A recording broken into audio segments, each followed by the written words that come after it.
सो hi guys, आदर्श है। आज की इस वीडियो में यार हम लोग ये बात करने वाले हैं कि जेईई मेंस की अप्रैल सेशन की जो आप लोगों की एग्जामिनेशन होने वाली है उसके लिए आप लोगों का सेफ स्कोर क्या हो सकता है। एक बात हमेशा आप लोग ध्यान रखिएगा, जनवरी में जो बच्चे प्रिपरेशन करके एग्जामिनेशन देते हैं उसके बाद अप्रैल में जब बच्चे परीक्षा देने के लिए आते हैं तो उनमें यहाँ पे आप मान लीजिए कि फॉर एग्जाम्पल आपके जनवरी में अगर 150 मार्क्स है तो अप्रैल में कहीं ना कहीं 5 से 10 से ज्यादा मार्क्स आप लोगों को स्कोर करना पड़ता है, तभी जाके सेम परसेंटाइल बन पाती है। क्योंकि बच्चों के पास समय काफी ज्यादा होता है, प्रिपरेशन अच्छी हो चुकी होती है, इसीलिए स्लाइटली मार्क्स आप लोगों को स्कोर ज्यादा करना पड़ता है ताकि आप लोग की अच्छी परसेंटाइल बन पाए। एक दो दिन पहले यार हमने जेईई मेंस के कौन कौन से सबसे ज्यादा इंपॉर्टेंट टॉपिक्स हैं 2025 अप्रैल के लिए आप लोगों के लिए, उसके ऊपर एक वीडियो बनाया है, उसकी लिंक डिस्क्रिप्शन में मिलेगी, वहां से जाके आप लोग देख लीजिएगा। और WBJEE की भी एनालिसिस वीडियो बनाई है, उसे भी जाके आप लोग जरूर से जरूर देख लीजिएगा। आगे आने वाले दिनों में बहुत सारे वीडियोस मिलेंगे तो चैनल को सब्सक्राइब कर सकते हैं। सबसे पहली बात ये कि मैं ये मान के चल रहा हूँ इस वीडियो के दौरान कि अप्रॉक्सीमेटली 13 लाख बच्चे परीक्षा देंगे। पिछले बार की जो परीक्षा हुई थी उसमें भी तकरीबन 13.5 से 14 लाख बच्चे परीक्षा दिए थे, तो हम लोग ये मान के चल रहे हैं कि 13 से 13.5 लाख बच्चे एग्जामिनेशन देंगे। अब कितने परसेंटाइल आप लोगों के लिए सेफ स्कोर, ये हर बच्चों के लिए पैमाना अलग हो सकता है। ये इसलिए अलग हो सकता है क्योंकि कुछ बच्चों का टारगेट होगा कि 99 परसेंटाइल आए, जिससे आप लोगों की रैंक अप्रॉक्सीमेटली 13,000 से 14,000 के बीच में बने। कुछ बच्चों के लिए ये टारगेट होगा 99.5 परसेंटाइल, कुछ बच्चों के लिए ये टारगेट होगा कि मुझे भैया सिर्फ और सिर्फ कट ऑफ क्लियर करना है, 90 to 93 परसेंटाइल भी अगर आ जाए तो हर बच्चों के लिए सेफ स्कोर अलग अलग होगा। इसलिए इसमें मैंने 3-4 डिवीजन में डिवाइड कर दिया है। सबसे पहले हम लोग ये बात करेंगे कि for example CS, IT, ECE जैसे ब्रांचेस चाहिए, NITs, IIITs, GFTs, इन तीनों को ही इंक्लूड करके तो सबसे आप लोगों को अप्रॉक्सीमेटली 97 परसेंटाइल या उससे ज्यादा मार्क्स लेके आना पड़ेगा। इसका मतलब यह है कि कम से कम 30,000 से अगर आप लोगों की कम रैंक बनेगी तभी जाके आप लोगों को CS या फिर IT या फिर ECE जैसे ब्रांचेस मिल पाएंगे। जो अच्छे NITs, IIITs है उसमें, जो लोअर IIITs है उसमें तो 40,000 के करीब भी आप लोगों को IT या CS जैसे ब्रांचेस वहां पे मिल जाते हैं। अगर आपका टारगेट 99 परसेंटाइल है और मान लेते हैं कि पेपर इजी टू मॉडरेट आता है, इन दैट केस आप लोगों को 195 to 200 मार्क्स स्कोर करना पड़ेगा, तब जाके आपकी 99 परसेंटाइल बनेगी। ये मैं अप्रैल सेशन के बारे में बात कर रहा हूं। अगर यही चीज जनवरी के लिए मैं बोल रहा होता हूं तो शायद से मैं यहाँ पे 5 से 10 मार्क्स कम कर लेता।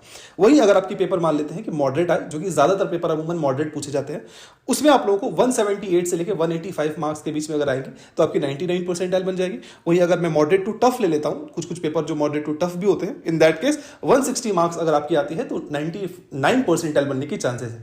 अब कुछ केस में होता है यार कि जैसे जनवरी में एक पेपर था जो कि बहुत ज्यादा टफ पूछ दिया गया था, इन दैट केस वहां पे आपने देखा था कि 145 मार्क्स के करीब 99 परसेंटाइल बन गई थी, बट वो बहुत कम होता है, उतने टफ क्वेश्चंस जनरली नहीं पूछे जाते। तो ये हो गई हमारी 99 परसेंटाइल के लिए बात। अब हम लोग बात कर लेते हैं कि अगर आपकी टारगेट 97 परसेंटाइल है तो कितने मार्क्स आप लोगों को स्कोर करना पड़ेगा।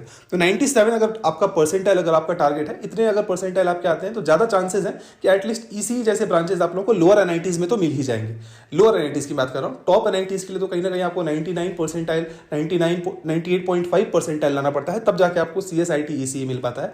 बट लोअर IIITs और लोअर NITs में आप लोगों को CS, IT, ECE जैसे ब्रांचेस 97 परसेंटाइल से अगर ज्यादा है तो चांसेस हाई हैं ये आप लोगों को मिल सकते हैं। तो अगर आपका पेपर इजी टू मॉडरेट रहा तो 160 से 165 मार्क्स, अगर आपका पेपर मॉडरेट रहा तो 135 से 140 मार्क्स, वही अगर आपका पेपर मॉडरेट टू टफ रहा इन दैट केस 120 से 125 मार्क्स आप लोगों को लाने पड़ेंगे, तब जाके आपकी 97 परसेंटाइल वो आप लोगों की बनेगी। तो मेरे हिसाब से आप लोगों को कितना टारगेट करना चाहिए, मैं ये मान के चल रहा हूं क्योंकि ज्यादातर पेपर मॉडरेट लेवल के पूछे जाते हैं, तो आपका टारगेट 140 से 145 के करीब होना चाहिए। अगर आपका उतना मार्क्स आता है तो 97 परसेंटाइल बनने के चांसेस है। 95 परसेंटाइल की बात करूं तो इजी टू मॉडरेट के लिए 135 मार्क्स, मॉडरेट के लिए 115 से 120 मार्क्स और मॉडरेट टू टफ के लिए 95 से 100 मार्क्स आप लोगों को लाने पड़ेंगे। ये जनवरी के हिसाब से जो डेटा है उसके हिसाब से मैं आप लोगों को यहाँ पे शो कर रहा हूँ। सिमिलरली 92 परसेंटाइल के लिए अगर आप लोगों को सिर्फ और सिर्फ ये टारगेट है कि भैया मुझे सिर्फ और सिर्फ कट ऑफ क्लियर करना है, इन दैट केस 110 से 115 मार्क्स अगर आपका पेपर इजी टू मॉडरेट है। वहीं अगर आपका पेपर मॉडरेट पूछा जाता है तो 95 से 100 मार्क्स, अगर आपका पेपर मॉडरेट टू टफ पूछा जाता है इन दैट के 78 से 83 मार्क्स के बीच में अगर आप लाएंगे तो आपका कट ऑफ क्लियर हो जाएगा।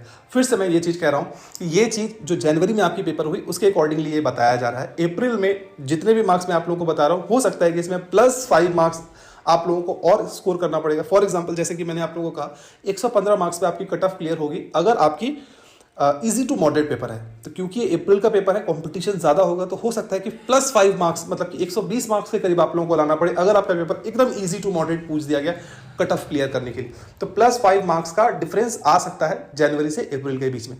तो ये रही यार कि क्या आप लोगों के लिए सेफ स्कोर हो सकती है for JEE mains April session. आपको ये अगर वीडियो पसंद आई होगी और अगर इसकी पीडीएफ वगैरह आप लोगों को चाहिए होगी detail rank versus marks versus percentile की, तो हमारे वेबसाइट पर जाके आप लोग ले सकते हैं। इसके लिंक डिस्क्रिप्शन पे आप लोगों को मिल जाएगी और हमारे व्हाट्सएप को ज्वाइन कर लीजिएगा, वहाँ पे लेटेस्ट अपडेट्स आप लोगों को मिलते रहेंगे। होपफुली ये वीडियो आप लोगों को पसंद आई होगी। तब तक के लिए बाय बाय।